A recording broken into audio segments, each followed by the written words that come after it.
চলো চল চল চল ওটো ওটো তোকে আওয়াজ দিয়ে দিল আচ্ছা মটনের পিস তাই তো কি প্রত্যেকদিন খোলা থাকে? হ্যালো ভাই লোক, welcome to my another blog. I hope কি তোমরা সবাই ভালো আছো এবং অবশ্যই ভালো থেকো। রিক্যাপে তো তোমরা দেখেই নিলে আজকের ভিডিওটা কেমন হতে চলেছে। হ্যাঁ, আজ আমরা অশোকনগরে যাব, তার জন্য টিকিটটা কেটে নিলাম। তো টিকিট কেটেই আমাদের যেতে হবে 2 নম্বরে। তো চলো 2 নম্বরে যাওয়া যাক। 2 নম্বর প্ল্যাটফর্মে আসার সাথে সাথে দেখলাম ট্রেন চলে আসলো। আমাদের যাওয়ার কথা ছিল পরের ট্রেনে, কিন্তু যেহেতু এই ট্রেনটা আমরা পেয়ে গেলাম তার জন্য আর বিলম্ব করলাম, মনস্থির করে নিলাম যে আমরা এই ট্রেনেই যাবো। হ্যাঁ, তোমরা দেখতেই পাচ্ছ যে ভিডিওটা একটুখানি ফাস্ট ফরওয়ার্ড করা আছে, না হলে সম্পূর্ণটা কভার আপ করাটা সম্ভব হবে না। আর আমাদের এক্সট্রা হাঁটতে হলো, তার কারণ হচ্ছে প্রথমে লেডিস ছিল, তারপরে ছিল ভেন্ডার্স, তারপরে গিয়ে আমরা উঠলাম। তো চলো ভিতরের দৃশ্যটা দেখানো যাক।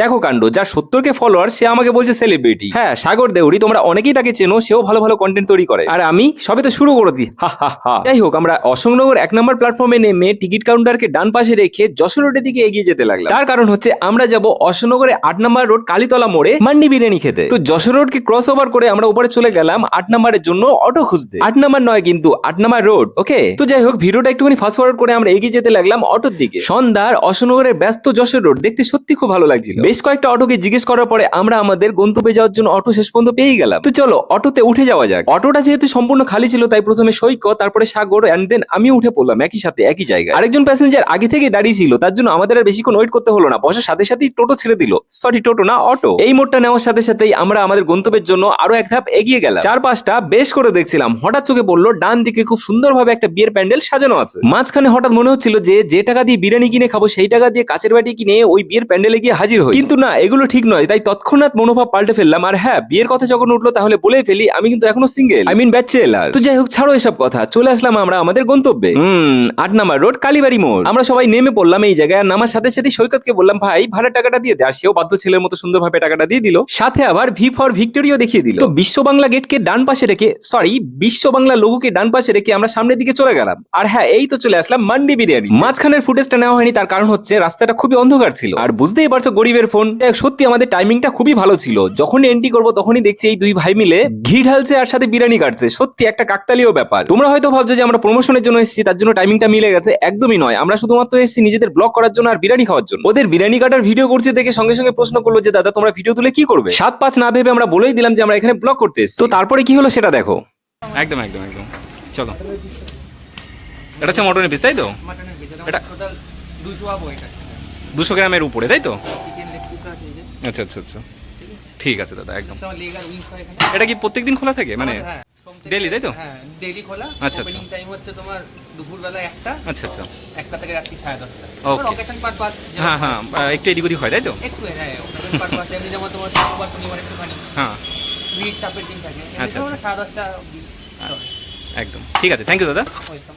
টাইমিংটা তো তোমরা জেনে নিলে, তাহলে সময় মতো করে তোমরা চলে এসো। আর কোনো রকম কোনো কিছু ভাবনা চিন্তা না করে আমরা ভিতরে ঢুকে গেলাম। ঢুকেই দেখি সৈকত এক কোণে চুপচাপ বসে আছে। তাকে প্রশ্ন করতেই সে ব্যঙ্গ করে বললো, আমি তো তোমাদের মতো ব্লগার না, তাই চলে এসেছি। তো যাই হোক, মেনু কার্ডটা নিয়ে আমরা বারবার করে দেখতে লাগলাম যে আরো এক্সট্রা কি কি আছে। আসলে খাবো তো আমরা বিরিয়ানি, তাই মেনু কার্ডটা শুধুমাত্র দেখছিলাম একটুখানি কায়দা করার জন্য। তো আমরা বিরিয়ানির অর্ডার দিয়ে দিলাম, 2টো চিকেন বিরিয়ানি আর একটা মটন বিরিয়ানি। অবভিয়াসলি মটন আমার জন্য, কারণ মটন যে আমি ভীষণ ভালোবাসি। ওদের জন্য 2টো চিকেন বিরিয়ানি চলে আসলো। অবভিয়াসলি আমারটা একটুখানি পরেই আসবে, যেহেতু স্পেশাল মটন বলে কথা। আর ভুল করে সৈকতের বিরিয়ানি আমার সামনে দিয়ে রেখেছিল, তাই আমি বললাম যে ভাই এখান থেকে তুলে না, নালে কিন্তু এটাও সাবার করে দেবো। তো বহু প্রতীক্ষার পরে ফাইনালি চলে আসলো আমার মটন বিরিয়ানি। তোমরা দেখতেই পাচ্ছ কত সুন্দরভাবে প্রেজেন্টেশন করে দিয়েছে, আর টেবিলগুলো কত সুন্দর পরিষ্কার আছে। তো যাই হোক, অনেক তো হলো, চলো এবার খাওয়া যাক। তোমরা দেখতেই পাচ্ছ যে মটনে হাত দেওয়ার সাথে সাথে সেটা গলে যাচ্ছে, সত্যি অসাধারণ। আর কিছু জায়গায় মটন বিরিয়ানি খেতে গেলে হাড় থেকে মাংস ছাড়াতে রীতিমতো স্ট্রাগল করতে হয়। বিরিয়ানির সাথে 1 টুকরো কাঁচা লঙ্কা, 1 টুকরো শসা, 1 টুকরো কাঁচা পেঁয়াজ, সত্যি ভারী মজা। কি জিভে জল চলে আসলে তো? দেখো, আমাকে কিন্তু কেউ গালমন্দ করো না, তার কারণ হচ্ছে তোমরা যারা যারা এই ভিডিওটা দেখছো তারা হয়তো কেউ বাইরে আছো, কেউ হয়তো ট্রেন জার্নি করছো, কেউ বা নিজের কর্মে ব্যস্ত আছো। আর হঠাৎ করে তো এইভাবে বিরিয়ানি সামনে পাওয়া যায় না, তাই কেউ না কেউ গালমন্দ করতেই পারো। যাই হোক, ছাড়ো এসব কথাবার্তা। মটনের পিসটা তো তোমরা দেখতে পেলে যে এটা 200 গ্রামের উপরে আছে। তার সাথে ওদের চিকেনের সাইজটাও দেখে নিয়েছিলে। আর সত্যি কথা বলতে 160 টাকায় চিকেন বিরিয়ানি এবং 250 টাকায় মটন বিরিয়ানি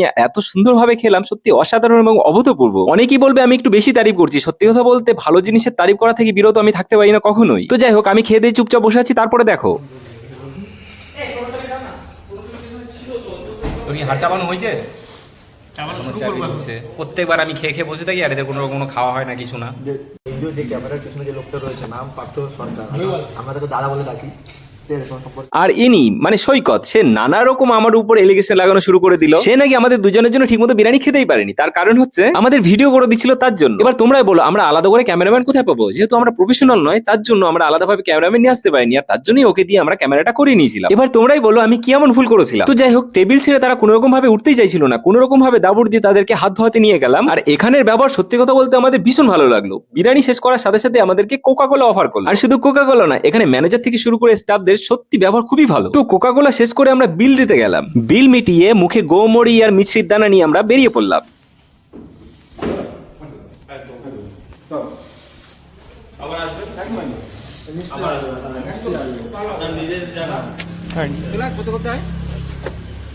সামনে দিচ্ছিলাম।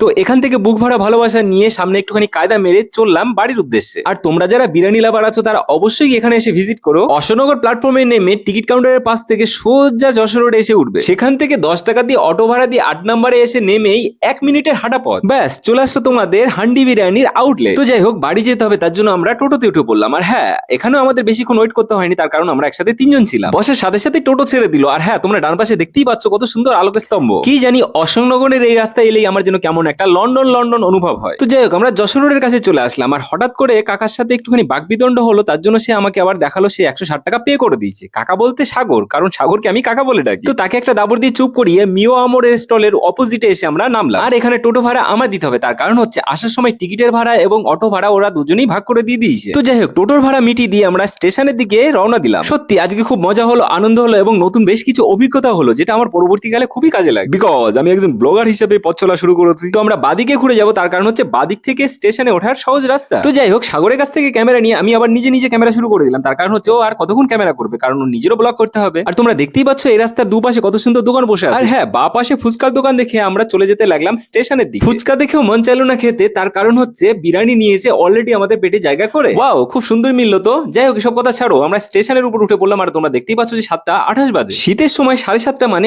অনেকটা, তার কারণ হচ্ছে 5টা 5:30টার দিকে সন্ধ্যা নেমে যায়। তো যাই হোক, যেহেতু আমরা কলকাতার দিকে যাবো, তার জন্য আমাদের 2 নম্বরে যেতে হলো। আর 2 নম্বরে গিয়ে কিছুক্ষণ বসার পরে আমাদের জন্য ট্রেন চলে আসে। আর আমরাও বেশি বিলম্ব না করে একটা পছন্দের মতো বগি খুঁজে নিলাম যেখানে আমরা গিয়ে উঠবো। আর ট্রেনে উঠেই দেখলাম সম্পূর্ণ জায়গাটা ফাঁকা। আর ফাঁকা হওয়ার কারণ হচ্ছে যেহেতু এটা কলকাতাগামী ট্রেন, তার জন্য। যদি এই সময়ের বনগা লোকাল হতো বা কলকাতা থেকে বনগা যাওয়ার গাড়ি হতো, তাহলে পা রাখার মতো জায়গা থাকতো। শুধুমাত্র একটা স্টেশনেই যাবো, তারপরও এত সুন্দর ফাঁকা জায়গা দেখে লোভ সামলাতে পারলাম না বসা। তো যাই হোক, শেষ সময়ের আমাদের একটুখানি কথোপকথন শুনে নাও। আরে ধর, এদের নিয়ে ভিডিও করা মানে বোকামো পুরো একদম। একটু হাই দিয়ে দেন। ফাইনালি আমরা আমাদের ঘুমাতে চলে আসলাম। দেখো তাদের মুখে কত তৃপ্তির হাসি। যুদ্ধ জয় করে এসছে নাকি বিরিয়ানি খেয়ে এসছে আপনারা ঠিক ধরতে পারবেন না। ভিডিওটি এতক্ষণ ধৈর্য ধরে দেখার জন্য অসংখ্য ধন্যবাদ। যাই হোক, আমার ভিডিও যদি তোমাদের ভালো লেগে থাকে তাহলে অবশ্যই লাইক কমেন্ট করে জানিও। আর একটু বেশি ভালো লেগে থাকলে অবশ্যই সাবস্ক্রাইব করে বেল নোটিফিকেশন অল করে দিও, যাতে করে আমার ভিডিও সবার আগে তোমার কাছে পৌঁছে যায়। আর হ্যাঁ, তোমরা সবাই ভালো থেকো, সুস্থ থেকো। দেখা হচ্ছে পরের ব্লগে। ওকে, টাটা, বাই বাই।